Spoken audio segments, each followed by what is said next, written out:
Eclécticos es un podcast de cultura pop, opiniones y reseñas. Debido a su contenido no debe tomarse en serio por nadie. Nuestras descripciones y opiniones serán horribles y despreciables. No venimos a contarte la verdad absoluta de las cosas, pero si ya estás aquí, bienvenido a perder el tiempo con nosotros.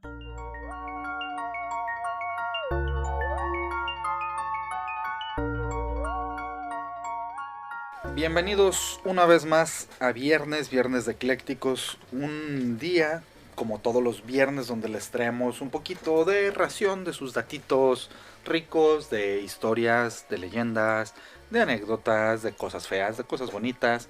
Y pues bueno, como todos los viernes, de este lado del micrófono Mike. Yo soy Clau. Y sin más, este día traemos un tema escabroso. Para esta nochecita de lluviecita. Casas embrujadas. Así es. Ay, caray. Pues este tema, híjole, donde muchos hemos escuchado leyendas, hemos escuchado historias que nos hablan de supuestas casas habitadas por espectros o espíritus chocarreros que, pues bueno, tienden a espantar a la gente, ¿no? Y que asustar a la gente. Que son casas no necesariamente en donde haya pasado algo feo. Bueno, en la mayoría de ellas pasó algo feo, pero son casas que tienen como que cierta energía. ¿no? Y de repente sí entras a una casa y la sientes. Sientes raro, no necesariamente así como de, ay, un fantasma, pero... Oye, casi siempre son casonas, ¿verdad? Y casonas viejas. Bueno, no, bueno, es que yo nunca he visto que en una de Infonavit es lo que te voy a decir. Espantarán en una casa, espantan los vecinos porque como están tan pegaditas, que seguramente te asustan los gritos de la vecina gritándole a su hijo o algo así, pero en la mayoría de estos casos sí son sí son casas antiguas, son casas muy viejas y normalmente, fíjate, también la otra curiosidad es que la mayoría se encuentran en zona centro de los lugares, si te fijas. O están en zonas, no necesariamente, también pueden estar en el bosque, de la China. Alejados de la población, entonces no tiene, vaya, no hay como un patrón así de, siga estas reglas y usted embrujará su casa, o sea, no necesariamente. Mate a una persona. Eso es un ingrediente importante, sí. Y probablemente tendrá una casa embrujada posteriormente. Pero no, porque fíjate, si así pasara, si ese fuera uno de los ingredientes principales, entonces que el 80% de las casas en México... No son todas, pero te digo, es una parte de un ingrediente, no es el único, pero sí, pues sí suele pasar. Y pues bueno, en el mundo, y sobre todo en México nos encanta, nos fascinan las mendigas leyendas de... queremos casas embrujadas. De que siempre nos asustan. Y bueno, que también el término está mal, ¿no? Porque le decimos casas embrujadas cuando realmente deberían ser casas donde espantan. Pues casas... es que no sé muy bien la terminología, pero embrujado pues yo entiendo como que una bruja le echó una maldición. A ti te embrujaron, ¿no? Ajá, me embrujaron mi casa. Entonces, pues debería ser casas fantasmadas. Ajá. En espirituadas. Muy feo. Casas en espirituadas, ¿no? Casas sí, porque no, también no le podrías decir hechizada, porque pues es una... Mira, vamos a dejarlo como normalmente le llamaban en las ferias, casas de los espantos. ¡Ay, no! Una casa de los espantos. Eso decían hace mucho tiempo, ¿eh? Te va a salir un espanto y vamos a ver una película de espantos. Ay, sí, no sé por qué. Ajá. En vez de una película de terror, una de miedo, decían, vamos a ver una película de espantos. Con musiquita de Teremin, ¿no? Ándale, con música. Ah, mira, muy buena idea para tener un poquito ambientado. Estaría bueno. Y pues bueno, en México hay, te digo, infinidad de casas con estas leyendas. Pero las hay en todo el mundo. Y en otras partes del mundo también. ¿Quieres empezar a decirnos alguna casa particular de algún ¿Empiezo mundo? yo o quieres empezar tú? Échale. Bueno, les traemos por aquí algunos relatos de casas con historias importantes, extrañas. En este caso yo les voy a presentar la mansión Atherton. Esta mansión es considerada un hito histórico y en su momento fue una gran casona con salones de baile, habitaciones para visitas, y fue construida originalmente como una mansión unifamiliar, pero fue hasta 1923 que fue comprada y luego remodelada por Carrie Rousseau. La amplia mansión permitió una reconversión que, al dividirla, se dio para 12 departamentos y un departamento extra, o sea, un departamento número 13. Ahí estuvo el horror. Así es, el departamento 13 era la vivienda principal de la dueña, que era Carrie Russo. ¿En dónde está esta casa? Esta casa está en San Francisco. Ok, pensé que me sonaba como Inglaterra. No, está en San Francisco. Se construyó originalmente en 1800, a ver, aquí tengo el dato, 1881. Pero la reconvirtieron a departamentos en 1923 porque la dueña pues era ella sola y sus gatitos. Entonces dijo, bueno, para jubilarme y tener un modo de vida, entonces voy a separar la casa en varios departamentos a los que voy a rentar. Y además ella vivía, te digo, en el 13º departamento para también vigilar a sus inquilinos y pues asegurarse de que no hicieran fiestas y que no metieran cosas extrañas a su casa, ¿no? El departamento contiguo que Carrie Russo convirtió en su vivienda era anteriormente el salón de banquetes y le permitió tener la cercanía con sus inquilinos para, pues como te digo, poder supervisar qué era lo que hacían. Carrie Russo murió en 1974. Y se dice que desde entonces su espíritu, aparentemente, se ha unido a una larga lista de fantasmas que durante mucho tiempo han atormentado a los desafortunados residentes de este edificio. Algunos de los habitantes de los departamentos de esta mansión, como por ejemplo la cantante Aurora Booth, platicó con el San Francisco Chronicle, que es como un periódico, sobre un misterioso viento que soplaba a través de su pequeño departamento y que siempre le daba así como escalofríos. Jerry Landewick, que era un asistente dental que vivía también en otro de los departamentos, afirmaba que un golpe misterioso lo perturbaba mientras intentaba conciliar el sueño. Y otro de los inquilinos que evitó dar su nombre se mudó después de ser acosado por apariciones fantasmales. Obviamente no dio su nombre porque pues mucha gente luego estigmatiza, ¿no? A los que dicen, es que como que vi un fantasma o sentí esto y lo dicen, eres tonto, no sabes. Entonces pues por eso no quiso dar su nombre. Pero estos son algunos de los recopilaciones o de las anécdotas que tienen los que vivieron en su momento ya en la casa cuando fue convertida en departamentos. Pero para ponernos en contexto, pues la casa Atherton, como ya mencioné, fue construida en 1881 por una adinerada matriarca de nombre Dominga de Goni Atherton, quien literalmente se fue a la ciudad después de la muerte de su marido. Ella se encargaba de administrar los bienes y sus propiedades rurales mientras su marido vivió, o sea, ella era la administradora, ¿no? de la familia. Casi. Entonces, cuando muere su esposo, ella dice, pues bueno, tenemos un montón de tierras y tenemos mucho dinero, vamos construyendo una mansión en la ciudad y vámonos a vivir a la ciudad, o sea, ya me cansé de esta vida, tan silvestre, ¿no? Entonces, se van para San Francisco y diseñan su casononón y se va a vivir junto con su hijo de nombre George. Obviamente esta matriarca Dominga era exageradamente posesiva con su hijo y era muy manipuladora, era una mamá dragón. Entonces, pues siempre su hijo vivió bajo el dominio de la personalidad de su madre y lo financió en una serie de empresas comerciales, pero George era malísimo para los negocios. Entonces nunca nada le funcionó. Entonces su mamá siempre lo ninguneaba, así como de, es que te he apoyado tanto y tú nunca funcionas en nada y quiebras un montón de empresas y ya me hartaste. Entonces eso hizo que le pegara mucho en el autoestima a George. Entonces, pues, ¿y qué será? Como... cuando no quieres hacer algo pero de todas maneras lo haces inconscientemente, George se busca una esposa exactamente igual a su mamá. Entonces conoce... Se llama repetir patrones. pero ¿por qué? Desde entonces.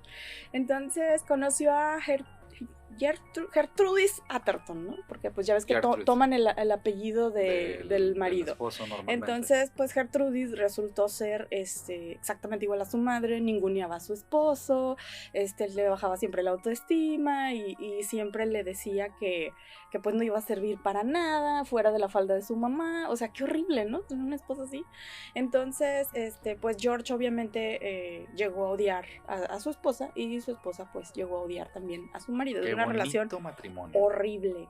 Entonces, una noche, harto de los reclamos de Gertrudis, George aceptó una oferta de trabajo en Chile. Llegó a su casa y le dijo, pues tú que siempre dices que no voy a lograr nada, me voy a Chile. Y ella le dijo, sí, pues si tienes algún orgullo, te quedarás aquí en San Francisco y harás algo por ti mismo. O sea, así como retándolo, ¿no? Así de, no vas a hacer nada porque no va a estar tu mami. Entonces, eso hizo que todavía se enojara mucho más George y pues la psicología inversa funcionó. Cuando el barco partió hacia Chile, pues George ya estaba montado en él. Sin embargo, al parecer, lo que le dijo Gertrudis no estaba tan equivocado, ya que el aire de mar no le agradó a George y súbitamente murió en el viaje de un ataque al riñón. Un ataque al riñón, qué raro, ¿no? Siempre he escuchado un ataque al corazón, pero bueno, a él le atacaron el riñón. Entonces, pues el capitán del barco en pleno océano, o sea, como que dijo, ¿y ahora qué hago con el cuerpo? No lo voy a aventar. Entonces, instruyó a sus hombres para que colocaran el cuerpo y se conservara en un barril de ron. Ok. Al llegar a las islas de Haití... Sí, se convirtió en Felipe Calderón.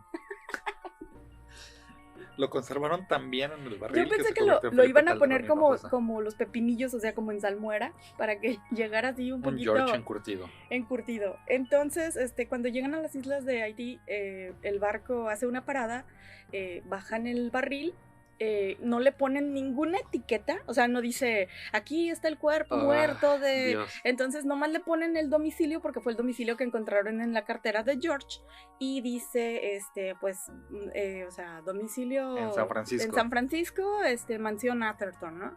Entonces, pues... mandan el barril para allá, seguramente. Pasa, el barco sigue hacia Chile, y obviamente en Haití, pues llega otro barco que va hacia San Francisco, o sea, hizo como el relevo. Entonces, este otro barco desconoce por completo que adentro hay un cuerpo, solamente dicen, pues es carga y hay que llevarlo a San Francisco. El barco entrega el barril en la casa, en la mansión Atherton. Como no decían nada más que el domicilio, uno de los empleados, los mayordomos, se lo dijo, llevó a la cava, seguramente Ron. Entonces se lo llevaron a la cava y ahí estuvo meses, o sea, y no recibían cartas de George porque pues la mamá y la esposa dijeron, ay, se fue en el berrinchito y está enojado y no se va a comunicar, pero en cuanto ocupe dinero o en cuanto fracase, algo le pase, se va a comunicar y vamos a saber de él. Entonces, pues empiezan a pasar los meses y por ahí decían que Gertrudis sentía que, o más bien mencionaba que tenía la inquietante sensación de que George la perseguiría si pudiera. Entonces,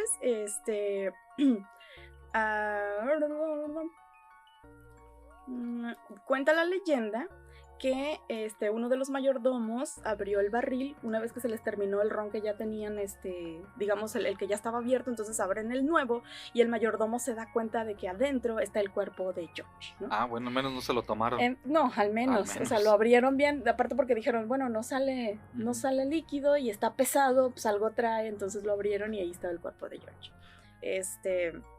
Obviamente, en cuanto se conoce, o sea, hace el descubrimiento del cuerpo, tanto su mamá como su esposa, pues corren hacia otra vivienda porque pues les da mala yuyu que estuviera el cuerpo de George ahí, que porque había aparecido y todo el desmadre, nadie les dio una explicación, porque tampoco les dijeron, miren, es que falleció en el barco y entonces nadie les dijo nada, simplemente el cuerpo apareció ahí, entonces dijeron, no, o sea, George vino a fregarnos. A fregarnos y va a estar las patas, ¿no? En la otra vida también, pues vengándose de todo lo que le hicimos, ¿no? Jodió en vida y va a joder en muerte. Así es. Entonces, pues se tenía la teoría de que era el espíritu de George el que tenía toda esta posesión sobre la casa, la mansión Atherton, y que era él el que acosaba a todos los habitantes de los departamentos ya en el siglo XX. Pero contrataron a una cazafantasmas de nombre Sylvia Brown, que realizó una sesión de espiritismo en la casa de Atherton. Ella indicó que sentía vibraciones que venían muy fuertes de las habitaciones de la mansión, pero que ella sentía que eran fantasmas femeninos. Porque estamos hablando de que esto ya es en los 90s, cuando contratan a la cazafantasma. Obviamente ya las señoras Atherton ya habían fallecido. Entonces ella decía que seguían ligadas a la casa y que esas vibraciones que ellas sentían eran de fantasmas femeninos y que lo más seguro era que fueran 3 fantasmas femeninos: Dominga Atherton, Gertrudis Atherton y la última dueña de la casa, que fue Carrie Rousseau. Entonces, literal, la cazafantasmas dijo: hay un espíritu masculino aquí, lo siento, pero es tan pálido y frágil que no hay nada que temer de él. Las malas vibraciones provienen de fantasmas femeninos que quieren que las cosas se hagan a su manera y no toleran mucho a los hombres. Entonces, pues la señora Brown, la cazafantasmas, ella sugiere que la casa, porque pues no dejan vivir a ningún hombre en los departamentos, o sea, siempre que son mujeres, pero de todas maneras tienen como esta sensación de inquietud, como de ponerse, sentir el viento y como que les hacen ruidos y no las dejan dormir bien. Entonces sugieren que el edificio mejor se convierta en un centro comunitario para mujeres, que sean actividades de día y que no tengan precisamente esta intervención así como de que molesten a los fantasmas, pero que al mismo tiempo el edificio se pueda seguir utilizando. Se puede seguir manteniendo. Entonces, pobrecito George, ni muerto puede nada. tener influencia ahí en su propia casa. Ahí las que mandan porque son era tan frágil y tan paliducho. El matriarcado, arriba el matriarcado. Tan pusilánime que no podía hacer pobrecito. Nada, ¿no? Pobrecito. Y esta es la historia de la mansión Atherton. Fíjate, la historia que tengo también involucra un poquito barcos. Involucra también, obviamente, te digo, en la salsa secreta para una casa embrujada, pues tenemos muerte, ¿verdad? Esta es la Casa de los Perros, está ubicada en Guadalajara. Bueno, pues esta se encuentra en el centro histórico y actualmente es el Museo de Periodismo y las Artes Gráficas. Se le conoce popularmente como la Casa de los Perros porque hay unas figuras en la parte superior de la casa, como unas gárgolas, como unas ¿no? gargolitas que son unos perros. Bueno, esta casa empezó a operar en 1792 y ahí se estableció la primera imprenta de la ciudad, donde a la par también se estableció el primer periódico independiente de América Latina, llamado El Despertar Americano, y este periódico fue propuesto por el cura Miguel Hidalgo. Según cuenta la leyenda, los propietarios originales de esta casa eran don Jesús Flores y su esposa. Don Jesús y su esposa viajaron a Europa por mar, se fueron en un barquito. Pues solo se puede llegar en esa época. En esa época solo se podía llegar por mar. Les resultó de tal suerte que el barco estuvo a punto de hundirse. Entonces, en ese momento de desesperación y de pedirle a Dios que todo iba a estar bien, se prometieron que al morir uno de ellos, el que le sobrevivía, iba a rezar por el otro cada aniversario luctuoso. O sea, dijeron, si tú te mueres primero, yo cada aniversario yo pensé que iban a hacer así como de, si me muero yo antes, vengo y te aviso qué hay en el más allá. No, o sea, pues era así de, si tú te mueres primero, reza por mí para que no... cada año vas a rezar un novenario. Sí, o sea, cada año era la promesa. Pero, cuando muere el señor Jesús Flores, su esposa se vuelve a casar rápidamente y se olvida de la promesa. Ok. Dice, pues ya encontré marido nuevo y... el muerto al pozo. Y el vivo al gozo, ¿no? ¿Y cuál novenario? Pues nada, no le rezaba sus novenarios a don Chuy. Entonces, desde ese momento se afirma que esta Casa de los Perros es uno de los lugares más embrujados de México, ya que adentro hay varios hechos paranormales, como apariciones de voces, sombras y ruidos durante la noche. También se cuenta a la gente que aquel que sea capaz de rezar un rosario a medianoche al interior de la propiedad será el nuevo propietario de la casa. Pero entonces la casa le pertenece que al gobierno de Jalisco. Ahí voy a eso.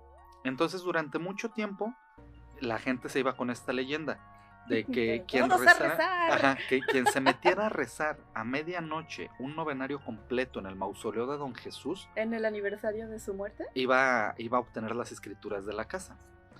El requisito era ir solos y acompañados nada más de una vela. Nada más. Y el rosario, y pues bueno, si te sabías el novenario de memoria, pues adelante, ¿no? Qué chido. No, pero pues para eso usan las bolitas, para no perderse. La bola chica, bola grande. Pues se cuenta que muchas mujeres y hombres trataron de hacerlo. Sin embargo, duraron ni más de 5 minutos. ¿Por qué? Porque empezaron a escuchar voces. Una vez que empezaban a rezar el novenario, una voz de ultratumba les contestaba el novenario. ¿Pero cómo se contesta el novenario? No sé, pues como Torre de Marfil ruega por nosotros. ¿Sí?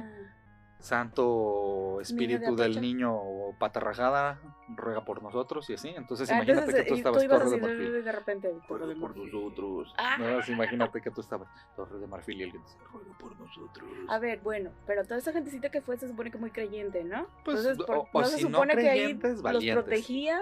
Pues ni tan creyentes ni tan valientes porque salían corriendo. Entonces no duraban ni 5 minutos. Dios conmigo, nadie contra mí, no sé qué. Entonces te digo, no duraban nada y los que alcanzaban a durar poco más de 5 minutos los tenían que sacar porque se desmayaban. Los encontraban desmayados. Pues bueno, nadie pudo terminar un novenario a Don Chuy, absolutamente nadie. ¿Y todavía está a la fecha? La casa pasó por varios dueños, hasta que en la década de los 90 el Ayuntamiento de Guadalajara compró la propiedad y es cuando establece el Museo de Periodismo y de las Artes Gráficas. Entonces pasó por varios dueños y pero no la habitaron, o sea, no tenía dueños, estuvo sola mucho tiempo. Ajá. Pero no tenía, o sea, nadie la habitaba hasta que te digo, en los 90 la compra el Ayuntamiento de Guadalajara y la convierte en este museo. Pues qué padre porque que sea fue un la museo, primera imprenta. Qué padre que sea un museo, pero Sí, digo, yo creo que a la actualidad no puedes como que ir a hacer el reto, porque pues quién te va a dar las escrituras. Yo creo que el ayuntamiento va a decir no, te va a decir, no, el reto ya caducó. Híjole, ¿sabe que ya revise sus taparroscas de haber sabido. Ya caducó este reto, joven. Pero pues en los 90 tú qué, o sea, apenas podías saber. Estaba viendo Sailor Moon. Y se ha salido Claudita corriendo. Así imagínate, si ahorita que una sombra por el pasillo, Mike. Está canijo, ¿no? Y esa es la historia de la casa de los perros. Pero sí está padre. He visto algunas fotografías. Yo no la conozco en físico. Pues es que te digo, es de 1700, imagínate. Es una casa de 1700. Pues es que casas muy bonitas en el centro de Guadalajara. Sí. Lástima que el centro pues está medio ya es que está el Hospicio Cabañas también ahí cerca. También está súper embrujadísimo, pero bueno, luego hablaremos de edificios públicos embrujados. Ahorita son casas. El tema son casas. Bueno, era una casa, ahora es un edificio público. Sí. Esta fue la casa de los perros. Está padre. No me sabía eso del reto del reto de Don Jesús. A ver, no veo a todos los influencers de TikTok haciendo ese reto, ¿eh? Pues es que ya no pueden. Tú déjalo, a ver qué pasa. Es algo que estoy dispuesta a ofrecer. Un sacrificio. Échale. Bueno, yo tengo también la historia de la Villa Becky. O Bechi. O Becky. Yo le voy a decir Becky. Esta villa o esta mansión se ubica en el costado este del lago de Como, en las montañas de Cortenova, al norte de Italia. Se encuentra abandonada en la actualidad y fue construida en la década de 1850 para servir como residencia de verano del conde Félix de Becky. A los pocos años de finalizar su construcción, la casa fue testigo de una cadena inexplicable de tragedias que consolidarían para siempre su macabro legado. Después de presenciar asesinatos, suicidios, guerras y posiblemente algo de magia oscura, Villa Becky fue abandonada definitivamente en la década de 1960. En los años siguientes fue conocida también como la Red House, porque en 1920 recibió una visita del ocultista Aleister Crowley, que todos sabemos que Aleister Crowley fue o es conocido como uno de los magos negros más extravagantes, estrafalarios, organiza orgías y demás. Y gurú de muchos famosos. Así también. es. Entonces, Aleister Crowley pues estaba muy metido en todas estas cosas de lo paranormal y de las invocaciones y rituales. Entonces, él buscaba estos sitios. De hecho, él compró una casa que está cerca al lago Ness, está a un ladito del lago Ness, y fue mucho tiempo su residencia privada. En este caso, bueno, la Villa Becky solamente fue visitada por él, probablemente tuvo una estadía de quizá... no se quedó mucho tiempo. Ajá, o sea, un fin de semana, una semana, no sé. Pero después de la visita de Crowley, pues recibió la casa sobrenombre de la Red House o la Casa Roja. Originalmente ubicada en un parque de 32 hectáreas, la mansión fue una mezcla de estilos barroco y clásico oriental. ¿Y sabes tú cómo se le llama a esta arquitectura que tiene diferentes estilos en una sola? Ecléctica. ¡Yay! Obviamente. ¡Dijimos el nombre! Obviamente, arquitectura ecléctica. Así es. Estaba esta mansión equipada con todas las comodidades modernas. Soy muy listo, pero si no lo saben, soy muy listo. Sí, toma tu estrellita ya, cállate. Entonces, tenía todas las comodidades modernas de la época, incluyendo tuberías de calefacción interiores, montaplatos y una fuente presurizada a gran escala. Para 1800, ¿qué? Fue en 1700 cuando se construyó. 1850, tener presión en las tuberías era un lujo así extravagante, ¿no? Y más en una zona tan despoblada, pues era la campiña prácticamente. Entonces, las paredes y los techos estaban decorados de frescos y frisos detallados, y el salón principal contenía una enorme chimenea y un hermoso piano de cola. Los jardines eran amplios y los paseos rodeaban la casa para hacer pues como que amenas las tardes, porque pues estas casitas o estas mansiones del campo pues eran precisamente para eso, para el desasosiego de los ricos, ¿no? Para el personal de la villa también se construyó una casa igualmente grande e impresionante. Entonces, pues los dueños, ellos solamente iban en verano, primavera y verano, que es cuando hacía como más calorcito, pero los que cuidaban la mansión tenían su propia mansión para vivir y disfrutar, ¿no? A quien me suena, no voy a decir nombres. Entonces, el conde Félix de Becchi era el jefe de la Guardia Nacional Italiana y era un héroe condecorado después de la liberación de Milán del dominio austriaco en 1848. Entonces, el señor tenía mucho dinero, ¿no? Y aparte, pues era famosillo. El conde se propuso construir un refugio para su familia con todas las comodidades y las ventajas modernas de la época, con la ayuda del arquitecto Alessandro Sidoli. El arquitecto murió un año antes de que se completara la villa y muchos vieron su muerte como el primer mal augurio de la casa. Cosa curiosa, a ver si luego hacemos un episodio de eso, pero hay muchos arquitectos que se suicidan o se mueren antes de que terminen sus obras, y las obras de repente como que ganan cierta fama precisamente por este tipo de cosas. A veces son accidentes, a veces sí hay tanta presión en el arquitecto o en los ingenieros que sí dicen como que ay, ya sale, bye, me voy. O sea, pero sí sucede más seguido de lo que pensamos.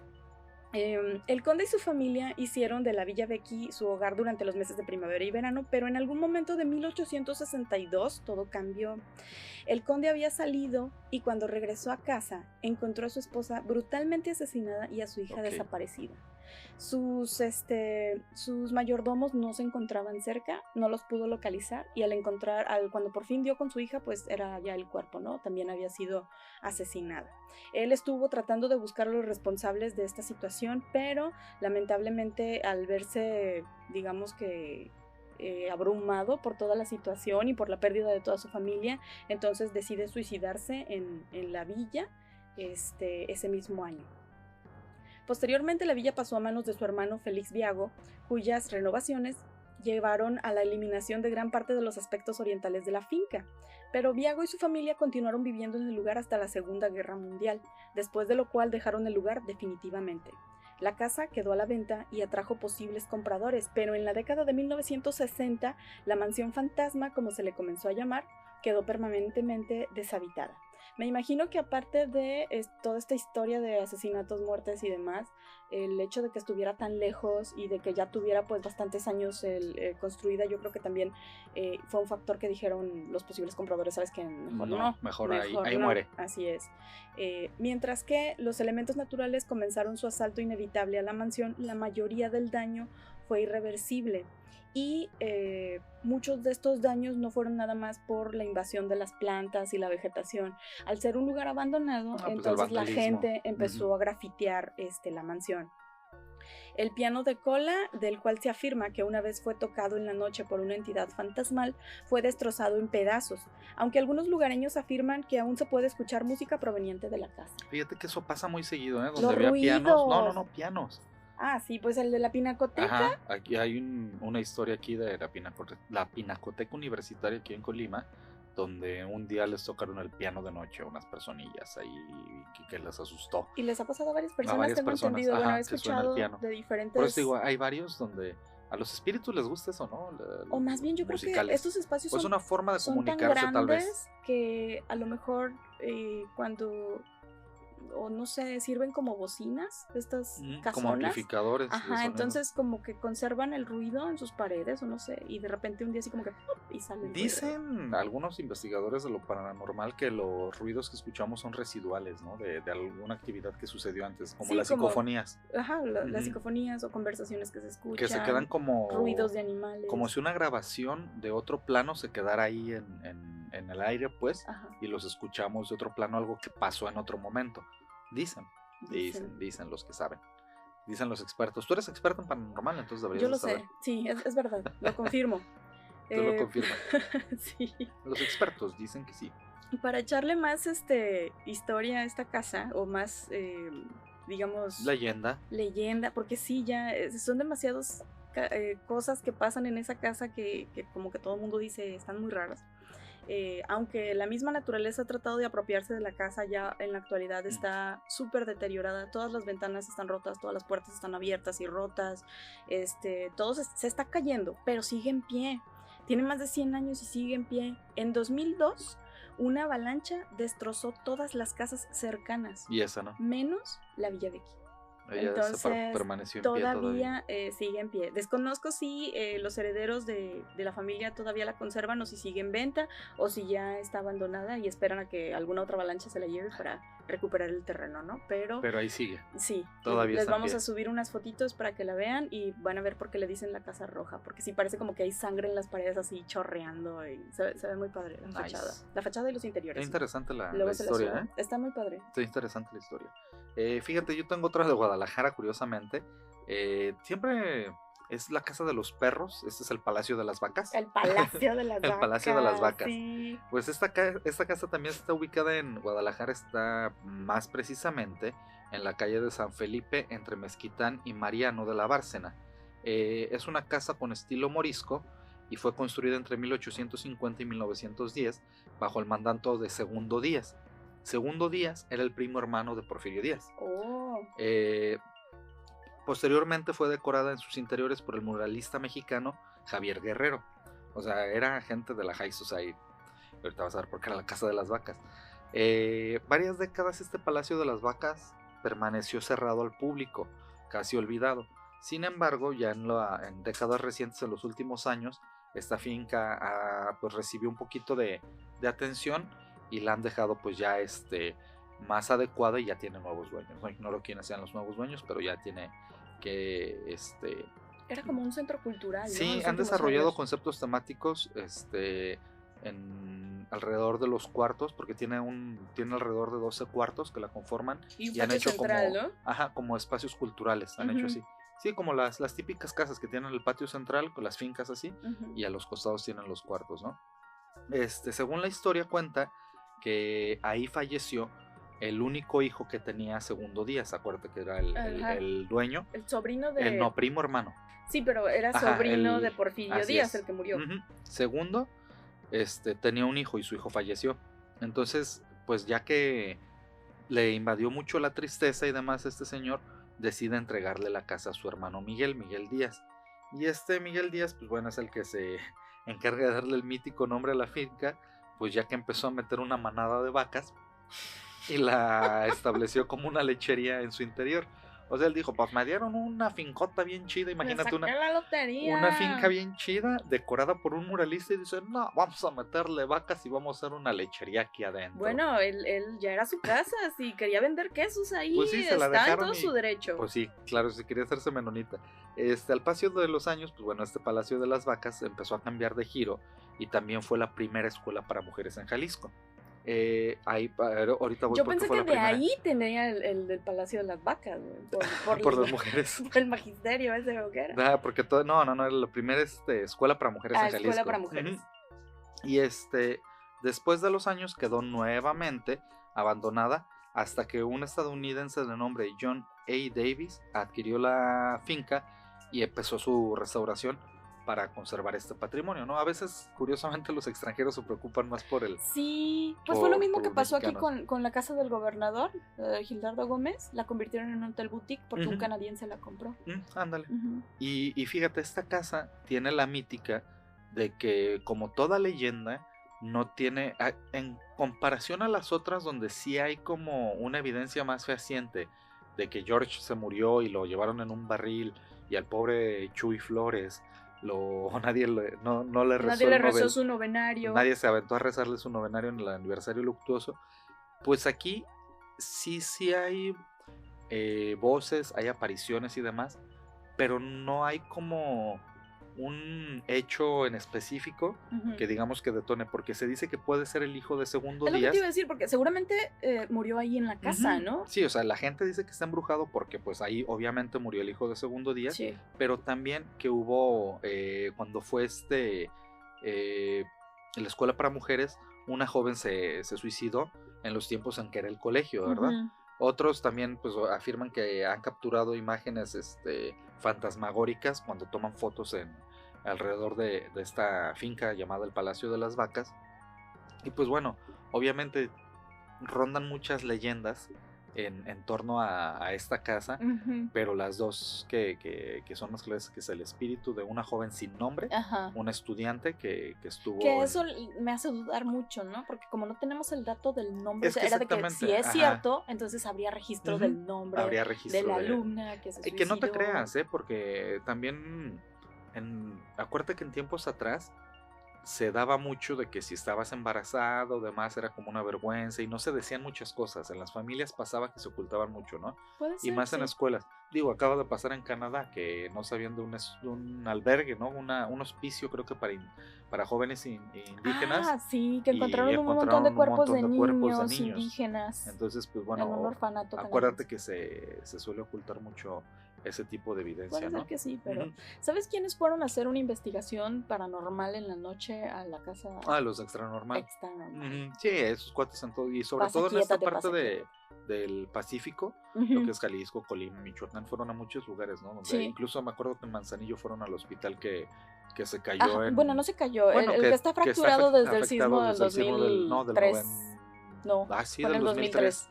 Sí, porque en el 95 creo que todavía no estaba, no sé, pero en el 2003 fue cuando cuando se dañó gravemente el hospital y también fueron a hacer una grabación por ahí. Y bueno, pues esta fue la historia del Palacio de las Vacas. Está padre, se parece mucho al de la Casa de los Perros también. Sí, más o menos. Digo, están marcadas porque murió alguien. Sí, pero la Casa de los Perros tiene como más carnita porque... Por la situación del espíritu que les contestaba, ¿no? Y además porque hay como más evidencia, te digo, de que sí murió y todo, o sea, hay una leyenda más sólida en torno a ello. Aquí nada más incluso no dicen las causas de la muerte del hijo de Segundo Díaz. Sí, ¿no? o sea, todos dicen, ¿no? Y dicen. Y la mayoría de las leyendas son así. Y es normal, porque estas casas siempre jalan como que historias. A veces a lo mejor no pasó nada, pero la gente también le echa de su cosecha para darle más. Siempre van cambiando. Más, y alguien más le va agregando, le va quitando. Sí, eso pasa con las leyendas. Bueno, pues yo tengo otra, esta es de la Ciudad de México, es una casa de la que se ha hablado muchísimo, yo no la conocía, es la Casa Negra de la Roma. Oh, sí. En la Ciudad de México... Ya sé cuál es. En la Ciudad de México hay muchísimos fantasmas, ¿no? Hay muchísimos edificios que, pues como lo mencionabas tú con estas dos casas en Jalisco, pues siempre tienen como que estas historias y no lo podemos separar porque, pues muchas fueron, por ejemplo, o sea, más allá de mansiones que luego se convirtieron como que en vecindades o que fueron utilizadas para otro tipo de actividades porque después de la revolución pues hubo muchos cambios sociales y entonces muchas se convirtieron en escuelas o en hospitales o en hospicios, entonces eso pasó también con la Casa Negra. Se dice que cada colonia tiene su propia leyenda o varias, ¿no? La Casa Negra se encuentra en la colonia Roma, que todos ya ubicamos por la película esta de Roma, de Alfonso Cuarón, que pues ya sabemos que es una zona muy céntrica, es una colonia que se encuentra en el centro. No, ese es Polanco, ¿no? También la Roma es una zona fifí. Pero no tanto como... Pero sí. Ahí es lo del co-living. Bueno, esta casa se localiza en la esquina la Roma y la Condesa son... de Insurgentes y Álvaro Obregón, exactamente en la misma esquina donde están los famosos tacos del gato volador. Como la zona está un poquito en abandono, o sea, no es así como que lo super nice de ahí, pues, o sea, como en todos lados, ¿no? O sea, vas a una zona muy exclusiva y sí va a haber lugares bonitos. Hay de todo, y hay lugares feos o lugares abandonados o cosas medias oscuras cuando pasas en la noche, ¿no? En este caso, pues la Casa Negra está así en súper abandono y lo han aprovechado muchos vendedores nocturnos de garnachas o de comida por la noche para utilizar la banqueta, porque las banquetas son muy amplias y entonces ahí ponen sus puestecitos y pues a ellos les vale que la casa esté embrujada, ellos están afuera, ¿no? Entonces, pues la Casa Negra es una antigua construcción porfiriana que, según cuentan los vendedores que la rodean, estos señores que venden tacos y garnachas y demás, dicen que está infestada de fantasmas. Lleva demasiado tiempo abandonada y que todo el que la ha visto se pregunta pues qué es o qué hay adentro o por qué está pintada de negro. Yo vi algunas fotos y en realidad no está pintada de negro. No, lo que pasa es que es suciedad, o sea, el smog y la contaminación. Y el hongo también que se pega en los acabados de las casas antiguas que no llevan mantenimiento. Entonces pues en realidad es una casa muy descuidada que se ve sucia y por eso se ve negra. Parece, o sea, por fuera parece como un castillo en ruinas. ¿Sabes cómo se me figura? Por si no tienen ni idea, la Casa Negra se me figura un poquito como la mansión de los locos Adams. Te iba a decir justo eso. O sea, en versión más chiquita, ajá, sí, no tiene las torres tan altas ni demás, pero si la ven así, de buenas a primeras se da cuenta pues que parece la mansión de los Adams. Es de la época porfiriana, o sea, es normal que tenga como que influencias afrancesadas y demás, o sea, es como estas casonas que veíamos en el Paseo Montejo, que también tienen sus guardillas y las torres, y entonces la Casa de la Roma sí tiene como que una semitorre que parece que abarca como que 3 pisos y como que es la ventana principal de 3 habitaciones en el interior, y ¿dónde me quedé?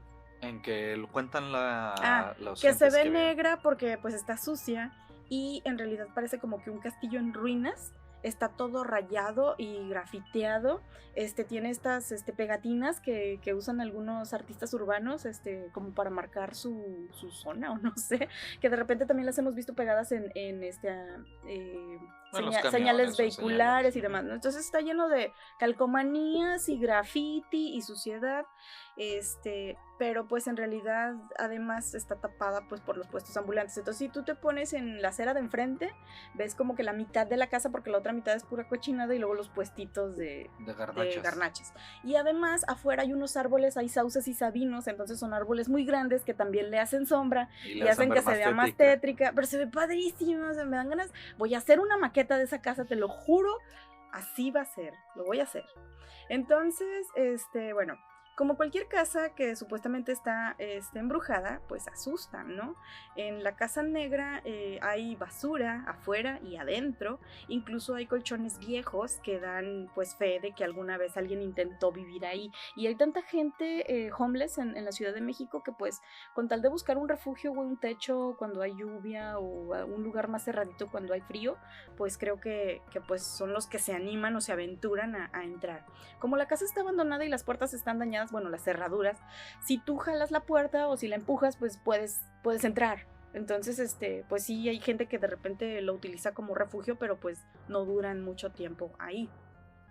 Sobre la historia de la casa se dice que entre 1934 y 1940, durante el gobierno del general Lázaro Cárdenas, la ciudad todavía tenía los estragos o padecía los últimos rezagos de la revolución, porque fue un momento histórico en México que pues palideció mucho y que hizo que pues todo el sistema social y todas las digamos situaciones que se tenían de propiedades y demás pues cambiaran de repente de dueño, y entonces muchas de estas casas fueron abandonadas o los dueños fueron asesinados.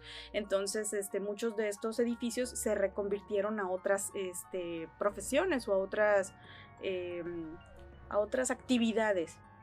Entonces, para esa época, una de las enfermedades infecciosas más peligrosas y poco controladas era la tifoidea. La tifoidea, sí, es cierto. Entonces, aunque la tifoidea era curable ya para la primera mitad del siglo XX, la situación del país no permitía que los recursos se gastaran o se invirtieran en salud pública. Entonces, muchos de los enfermos eran tratados en instituciones externas a lo que es ahorita pues el Seguro Social, ¿no? Entonces como que los mandaban a diferentes lugares. La Casa de la Roma se convirtió en uno de estos hospitales temporales para estas personas que tenían tifoidea, porque la tifoidea pues era muy contagiosa.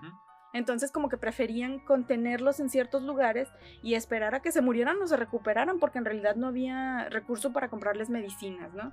Entonces, aunque algunos los enviaban a hospitales improvisados, como era este caso, para que se les diera atención médica, este hospital era considerado como algo informal. no recibía recursos y prácticamente pues funcionaban por la buena fe de la gente que iba y les daba, no sé, algo para que medio funcionaran, ¿no? Sin embargo, sí tenían enfermeras y doctores que estaban asignados al personal de estas casonas, ¿no? Que se encargaban de atender las 24 horas porque pues sí había mucha demanda de hospedar a estas personas que estaban enfermas. Para 1935, los casos de tifoidea incrementaron a tal grado que algunos grupos religiosos de la ciudad creyeron que, más que una pandemia, la enfermedad era reflejo de una posesión demoníaca colectiva. Y pues me acordé muchísimo de lo que pasó al principio de la pandemia aquí con el COVID, porque empezaron a rociar a la gente con cloro y les echaban Lysol y todo el mundo así como que si creen como que superamos los 1800. No, estamos igual o peor, Así solo es. que con internet. Exactamente, mal informados. La gente sigue creyendo estas cosas, no se informa, no investiga, vaya, hace lo que cree por su religión o por lo que fuente Arial 12. Dios le dio a entender, ¿no? Entonces, pensando que la situación de la tifoidea era una posesión demoníaca, hay algunos escritores que incluso recolectaron información sobre esta situación que comparaban los síntomas de la fiebre tifoidea con los de alguien que albergaba un demonio dentro de sí. Pues es que te daba y aquí hay estas alta. falsas fuentes que te están diciendo, no, sí, tú estás bien, tú religioso que estás creyendo que es un demonio, yo te confirmo que es un demonio. Entonces toda la gente así como de ¡ah! Y por eso, decidieron que estos lugares que albergaban a las personas con tifoidea pues debían ser purificados, y la única forma de purificarlos era con fuego. El fuego. Entonces, al pensar que la tifoidea era una venganza divina, prendieron fuego a la casa negra de la Roma, con todo y enfermos y doctores adentro. Y enfermeras adentro. Así es. Entonces, pues obviamente lo hicieron de noche. Muchos enfermos no se podían ni levantar. Probablemente la mayoría de ellos ha de haber muerto por asfixia o por respirar el humo. No tanto por quemarse, pero pues al final de cuentas sí había cuerpos quemados, tanto de enfermeras, médicos que no pudieron salir porque tapiaron las puertas del primer piso. Entonces los únicos que pudieron salir se aventaron. Total, para la mañana de ese día o más bien después del incendio que les provocó la gentecita esta religiosa, pues encontraron cuerpos por la mañana esparcidos alrededor de la vivienda, de la casa de la Roma, y había cuerpos adentro y afuera. Algunos murieron por quemaduras y otros asfixiados por el humo. Las de esas personas, según cuentan los que saben, las primeras almas que se apropiaron de la Casa Negra, que curiosamente no sufrió daños estructurales graves. O sea, murió muchísima gente, pero pese al incendio, la casa, si acaso, se quemaron algunas puertas y ventanas, pero la estructura principal no se dañó. Entonces los dueños decidieron renovarla, repararla y venderla. Para esto aparece un señor de apellido Mondragón que compra la casa y se muda ahí con su esposa y sus 3 hijos. Un mes después de mudarse, la familia Mondragón aparece muerta por causas desconocidas. Quienes han entrado dicen que son los niños Mondragón los que a menudo se aparecen en la casa que ahora es propiedad del gobierno. Yo imagino que debe haber quedado intestada la casa, y al estar en abandono mucho tiempo, pues creo que sí, que los gobiernos federales pueden... Sí, pero también es una la nota para... Lo más factible yo creo que es la derrumben y construyan. Yo creo que es lo que están esperando, porque, o sea, al día de hoy la Casa de la Roma creo que sigue abandonada. Entonces lo más probable es que están esperando que un sismo la tumbe y recuperar el terreno. Pero en el Inter, pues no le están invirtiendo un peso, ¿no? Te digo que está en completa ruina. Y está vandalizada. Y está vandalizada, así es. Entonces, hace pocos años, algunos homeless intentaron vivir al interior de esta casa, pero no duraron ni una noche porque sacaron sus cosas apenas alumbró al día siguiente. Dijeron que escuchaban gritos y personas hablándoles al oído durante toda la noche. Hay algunos de los vendedores informales que venden enfrente los taquitos y esas cosas que por la mañana o cuando terminan sus ventas guardan algunas cosas al interior de la casa, pero solamente así como que abren la puerta, meten y sacan. O sea, no se meten lo voy a subir al tercer piso y voy a guardar aquí. No, es así como de, nada más voy a esconder esto para que no esté en la vía pública y no me vayan a multar o no sé. Y ya en la noche sacan otra vez sus cositas, pero así como a la pura entrada, ni siquiera se meten a 2 habitaciones hacia adentro, ¿no? Dicen que al intentar entrar más o si quieren meter más cosas hacia el interior, dicen que sienten manos invisibles que los tocan y que los empujan hacia afuera de la casa. O sea, no como los no quieren. te metas, Lo no rechazan. entres. Hay quienes dicen que, por ejemplo, o quienes tienen sus puestecitos más cerca de las ventanas, que sienten que a partir de las 10 de la noche el frío se vuelve insoportable. Pese a que pues tienen parrillas y hornitos y pues se supone que cuando estás asando carne y así, pues hay más sientes calor. calientito, ¿no? Y ellos no, ellos dicen que después de las 10, o sea, la avisa ahí. Después mencionan que haya fantasmas o no, la casa tiene una intensidad y las historias suficientes para predisponer a cualquiera. Y pues claro, o sea, si tú ves la casa y dices, ok, está abandonada y no te platican la historia, quizás sí entres sin problemas. Pero ya cuando te ponen en contexto y te dicen murió gente aquí asfixiada y quemada y luego unos niños se murieron y luego... Entonces como que todo eso también empieza a influir, así es, para que te asustes más, aunque a lo mejor no pase nada, quién sabe. Entonces, esta casa, pues para cualquiera que quiera visitarla, porque creo que estaban haciendo tours hace unos años, con permiso del gobierno del pero gobierno de la ciudad. Como desconocen después del sismo del 2017 el estado actual de la estructura y como no es algo que le preocupe realmente al gobierno, así como de ay, vamos a repararla, pues no. Entonces ya eso quedó, ya no se hacen estos recorridos. Pero lo más extraño es que el mismo gobierno no la haya tirado. O sea, tampoco quiere invertirle en... No, porque la demolición también sale carita. Y eso lo celebran muchas personas, no necesariamente los que viven ahí cerca, pero sino los que pasan o los que tienen esta fascinación por las casas en ruinas, que dicen que pues la sienten, que padre que no la tiren, pero saben que es cuestión de tiempo para que se caiga, porque pues al final de cuentas forma parte de la historia fantasmagórica urbana de la colonia Roma. Así es. Sí, es una casa, imagínate, pues claro que va a tener muchas almas atormentadas porque... pues obviamente primero mataron enfermos, médicos y demás, y luego los niños, etcétera, no, etcétera. Entonces... y antes del incendio, los muertos que hubo ahí, o sea, porque pues siento que esos espacios en donde muere mucha gente todo el tiempo, o sea, como los hospitales o no sé, sí, los sitios de lugares, dolor. así es, como que guardan de repente más pues, malos ayuyos, Sí, energías muy, muy fuertes, ¿no? Así es. Muy canijas. La siguiente no está en México, es una historia de una mansión que se encuentra en Nueva Orleans. Se llama la mansión Gardet-Lapret. Y bueno, esta canción también es esta mansión también es conocida como la casa de la masacre del sultán.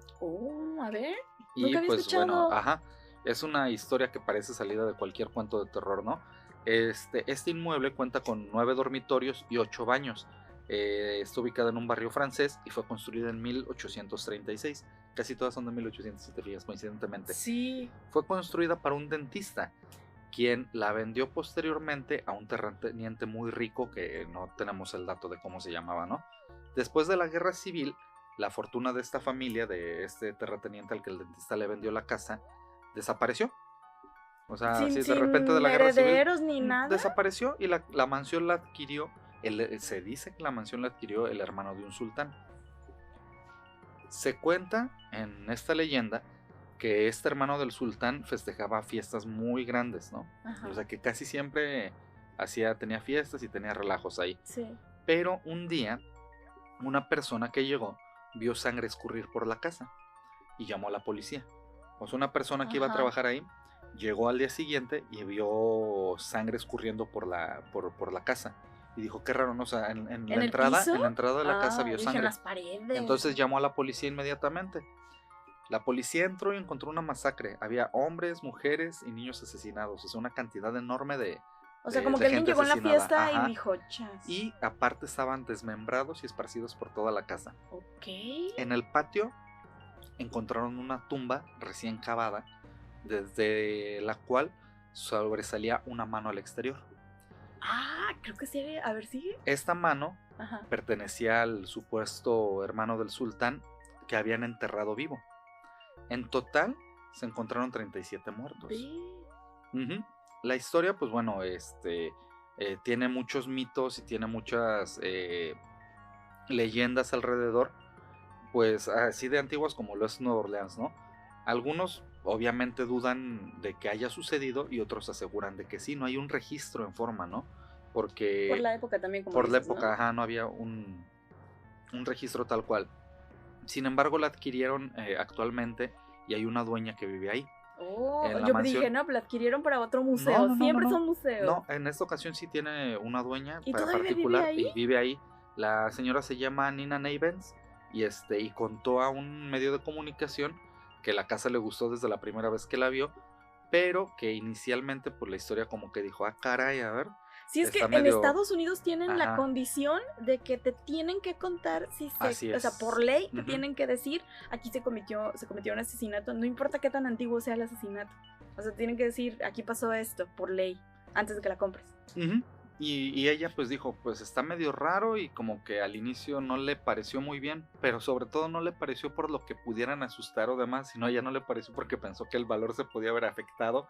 Pues la reventa. Ajá, por toda esa historia macabra que hay alrededor del asesinato de 37 personas, ¿no? Es que sí devalúa el valor, o sea, devalúa las casas que sufrieron. Baja el valor de las casas cuando tienen ese tipo de historias, ¿no? Sin embargo, la historia no termina ahí. ¿Por qué? Porque cuentan los relatos que el supuesto hermano el sultán no era tal, sino era un hermano de un sultán, o sea, que escapó a Estados Unidos. Ajá. ¿Sí? Llevándose consigo a mujeres, a los hijos del harem de su hermano. Oh, entonces puede haber sido una venganza. Ajá, se llevó a los hijos, exactamente. Se llevó a los hijos y a las mujeres del harem de su hermano. Entonces, la casona esta que había adquirido en Nueva Orleans era como un refugio y se dice que el verdadero sultán se enteró de esto, por eso te digo que era el hermano del sultán. Ya, y probablemente mandó algún asesino. Asesinos, porque para echarte 37 personas yo creo que sí era mucha porque chamba. Porque yo creo que hasta los mayordomos y todos se echaron, ¿no? Sí, o sea, se echaron a toda la gente que estaba ahí. O sea, a todos. O sea, llegaron, te digo, y seguro era una fiesta, porque eran muchas gentes. Y pues te digo, eran los hijos y las esposas del sultán. Y él se las llevó. Se escapó con todo el harem. Literalmente se llevó a todos para allá. Entonces parece ser que el verdadero sultán lo encontró. Y pues bueno, sí suena como que a una venganza, un castigo así de y por eso él estaba enterrado vivo. O sea, todos estaban asesinados y descuartizados. Sin embargo, él fue enterrado vivo, ¿no? Esta nueva propietaria que es Nina Navens no cree que en la casa se hayan cometido tales crímenes, ¿no? Sí. Y pues ella piensa que sensacionalizaron la historia durante mucho tiempo, ¿no? No se puede saber en realidad si sucedió o no, porque, te digo, por los registros de la época, pero pues bueno, hay muchos relatos alrededor de ella, ¿no? La casa, te digo, está dividida en 6 estructuras de apartamentos independientes. Y antes de Navens habían reportado los inquilinos, o sea, antes de que la compraran a otra gente que estuvo ahí, figuras oscuras al final de la cama, veían sombras que se aparecían. Gente sombra. Y sobre todo, que a veces se paraban estas sombras enfrente al pie de la cama y se les quedaban viendo toda la noche, ¿no? Pero, ¿cómo sabían que los estaban viendo? ¿Tenían ojos? No sé. ¿Gente sombra con ojos? ¡Ay, qué miedo! Pero ves una silueta, no creo que esté volteando hacia el otro lado. A lo mejor está dando la espalda, ¿no sabes? No creo, estaría muy raro. Pero sí, o sea, los anteriores inquilinos, propietarios, vamos a llamarle, los anteriores propietarios, sí habían reportado que veían este tipo de figuras y sombras. ¿Y la dueña actual? No ha reportado nada hasta ahorita. No reporta. No, bueno, o si los ve, tampoco va a decir, porque si lo que ella piensa es el valor de reventa, dice, no, aquí no pasa nada. No, aquí está muy bien, no sucedió nada. Ay, güey, y es que también en Nueva Orleans hay casas tan padres, con mucho valor histórico, pero también con unas historias de ese tipo, ¿no? Pues de ahí también sale la leyenda del Axeman, ¿no? Que dijo, si no ponen jazz en la noche de tal día, en la casa en donde no esté escuchando jazz, voy a entrar y voy a descuartizar a todos. Ándale, el Axeman, el hombre del hacha. Sale creo que en una de American Horror Story. Así es. Pues se me hace bien padre. Nueva Orleans tiene unas historias de fantasmas bien padrísimas. No, y es que aparte tiene una historia antiquísima. Sí. O sea, Nueva Orleans es uno de esos y lugares que tienen también mucho misticismo con el vudú. Sí. Con la magia negra y el vudú. Sí. por eso está medio raro. Yo tengo una más y no sé tú si tienes yo, más. la última, y yo tengo una muy cortita. Me despido con esta, la mía sí es un poquito larga, échale. entonces voy a tratar de hacerla breve. Esta es la casa del vigilante de Westfield.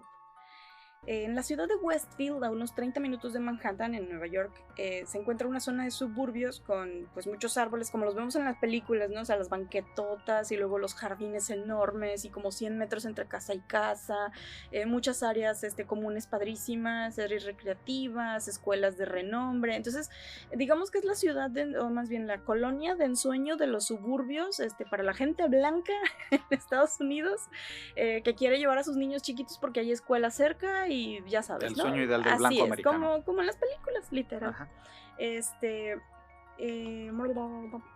La familia Brodus encontró esta idílica ciudad, en esta idílica zona de la ciudad, una casa colonial por un valor de $1.3 millones y la compraron en junio del 2014, es muy reciente.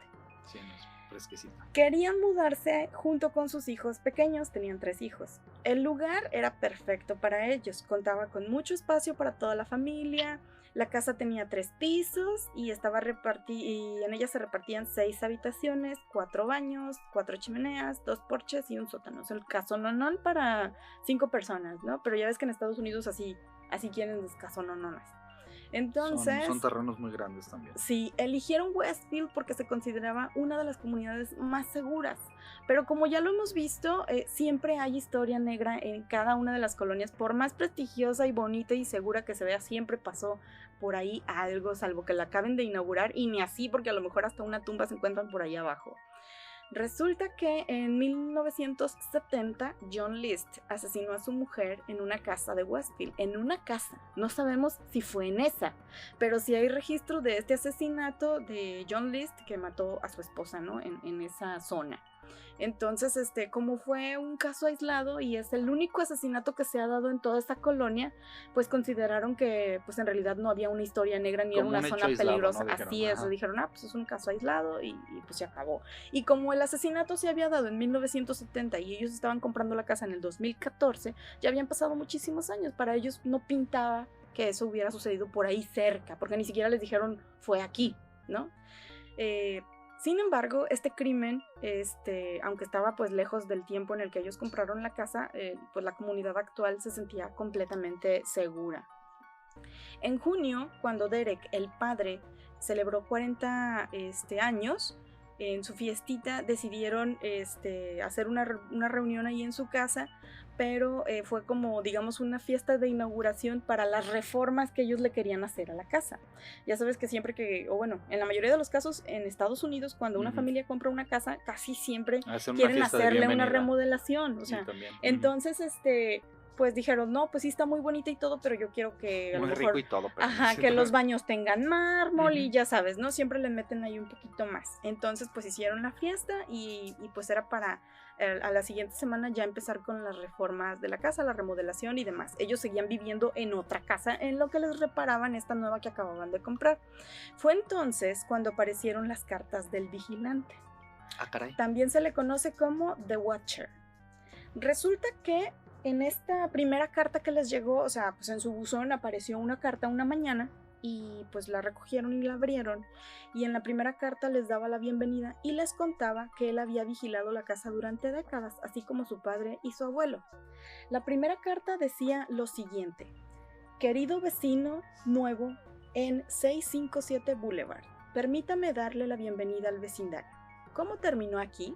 ¿Será que el 657 Boulevard le ha llamado?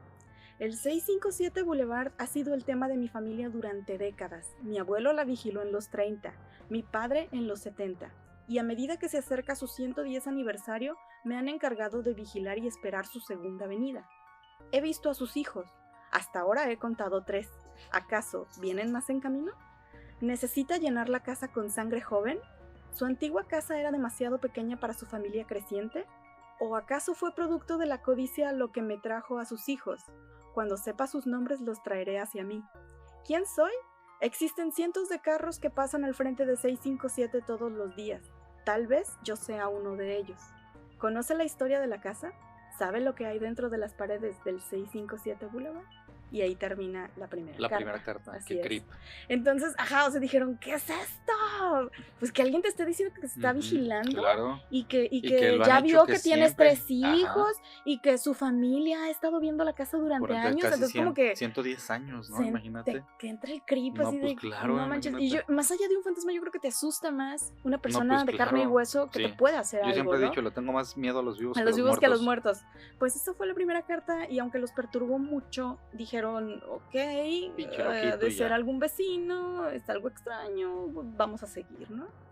Las cartas cada vez se volvían más espeluznantes, y entonces Derek, el padre de familia, sin dudarlo llamó a la policía. Estos le recomendaron no dejar ninguna herramienta fuera de la casa por si el vigilante decidía actuar. Asimismo, le pedían que no avisara a los vecinos, ya que por el momento todos eran sospechosos. Ante la sensación de inseguridad, se pusieron en contacto con la familia Woods, quienes fueron los antiguos propietarios de la vivienda, como para preguntarles, oye, ¿a ti también te llegó una carta? O sea, porque los Woods habían vivido en esa casa durante 23 años.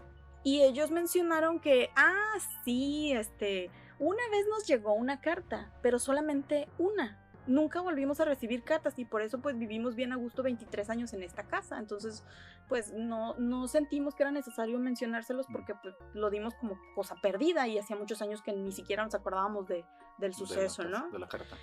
Pero las cartas seguían llegando y esta vez nombraba a toda la familia por sus nombres y describía situaciones que habían vivido, o sea...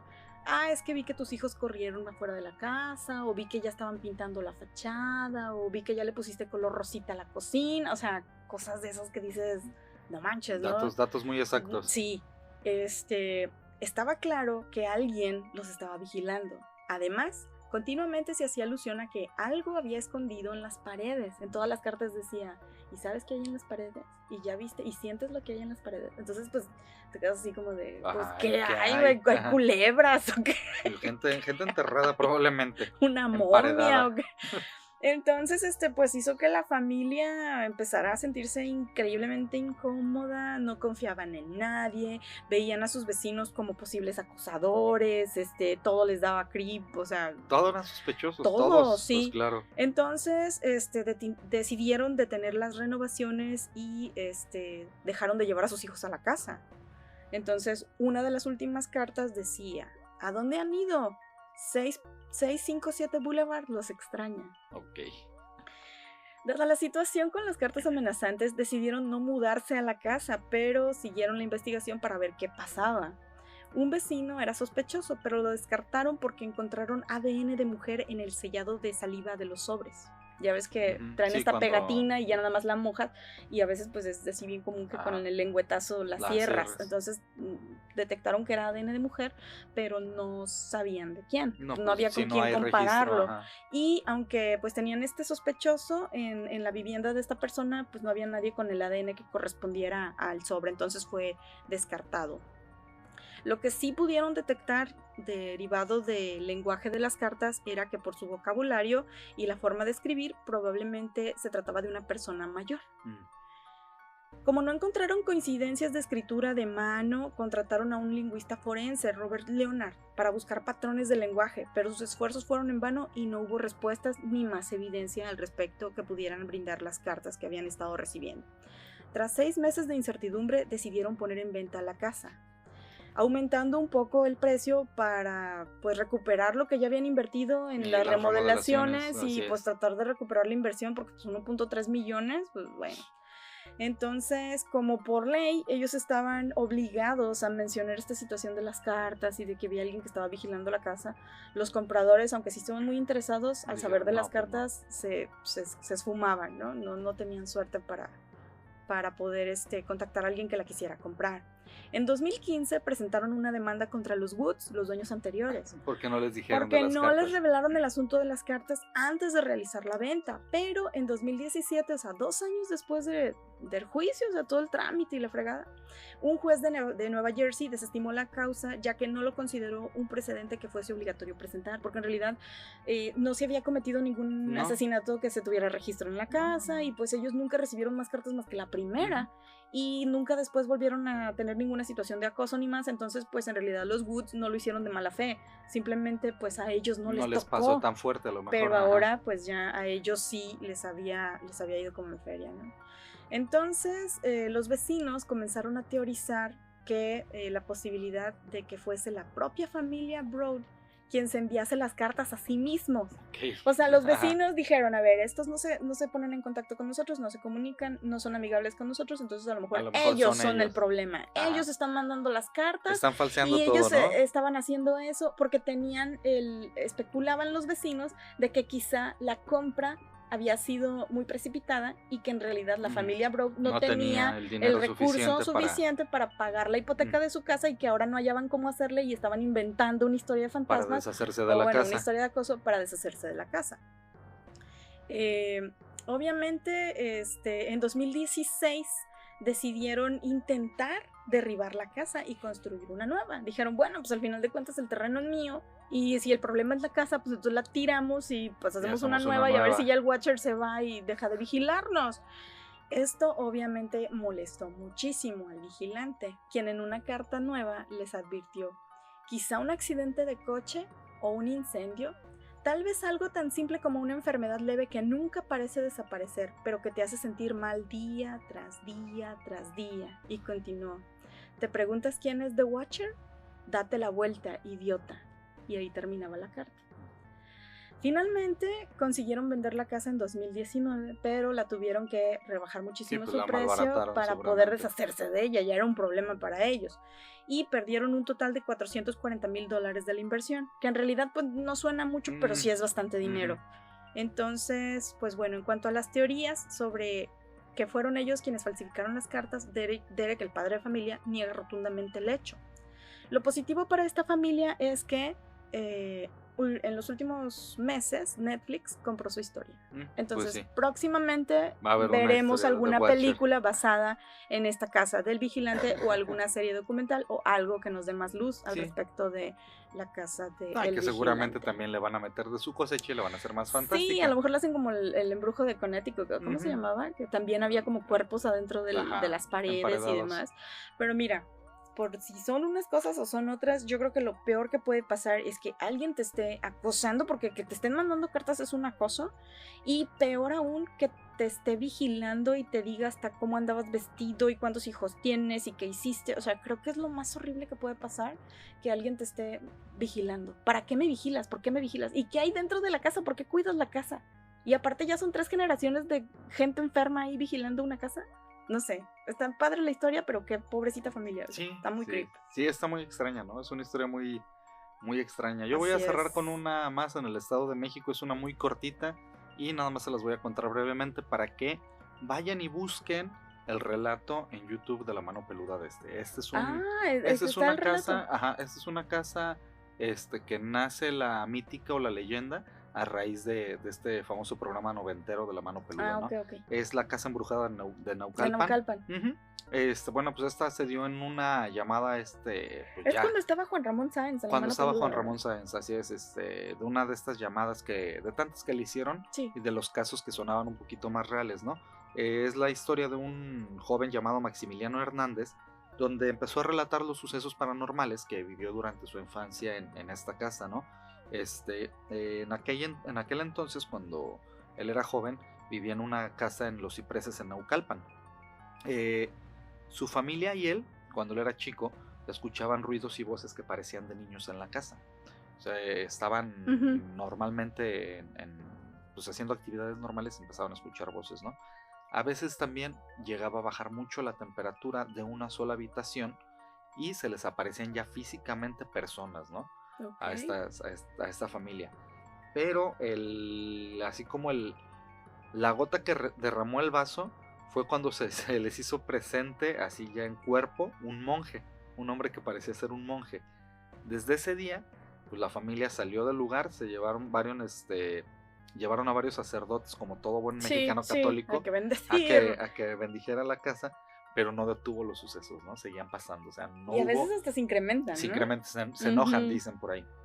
Entonces esto no pararon para nada los sucesos, Y pues bueno, cuenta Maximiliano que intentaron rentar, vender la casa y todo, pero nadie duraba más de un mes porque también empezaban a experimentar todo lo mismo, ¿no? Y les contaban exactamente lo mismo, que bajaba la temperatura, que escuchaban voces, que se les aparecía el monje, etcétera, etcétera. Entonces a la fecha, pues bueno, ahí está esa casa embrujada de Naucalpan. Está en abandono, y ¿no? está en abandono porque pues no la han podido rentar ni vender porque nadie dura más de un mes en esa casa. Escuchen ese relato, les digo, búsquenlo así como la casa embrujada de Naucalpan o en Naucalpan. Creo que lo he visto por ahí, no lo he escuchado, pero sí lo he visto. Y es uno de esos relatos que trascendieron mucho en La Mano Peluda, ¿no? Es de estas casas embrujadas que de repente, mexicanas. Fíjate que sí, era como una suerte. Sí, habían unos relatos bien piñatas. Ay, sí. A mí nunca fui fanático del programa, la verdad. Sí de Juan Ramón por el respeto a su trayectoria, por lo que es, o lo que fue más bien. Y pero nunca no fui fanático del Yo sí llegué a escuchar algunos programas en vivo. Yo sí, sí los llegué a escuchar, no digo que no, pero sí, fue rarísimo. Yo me acuerdo que de te uno toparas buenísimo. en vivo con algo así que si dijeras, ay, me asustó, era súper raro. Yo creo que los pocos episodios o las historias que sí están así bien creepy, esas ya las descubrí por YouTube, pero en vivo no me tocó yo ninguno, pero sí hay unos. Y voy a contar una anécdota que no tiene nada que ver con casas embrujadas para cerrar, pero sí que tiene que ver con La Mano Peluda y una experiencia que tuve yo escuchándola en vivo. Y fue que llamó una persona, no recuerdo el nombre ni mucho menos, pero muy centrado y muy paciente estaba contando la historia, ¿no?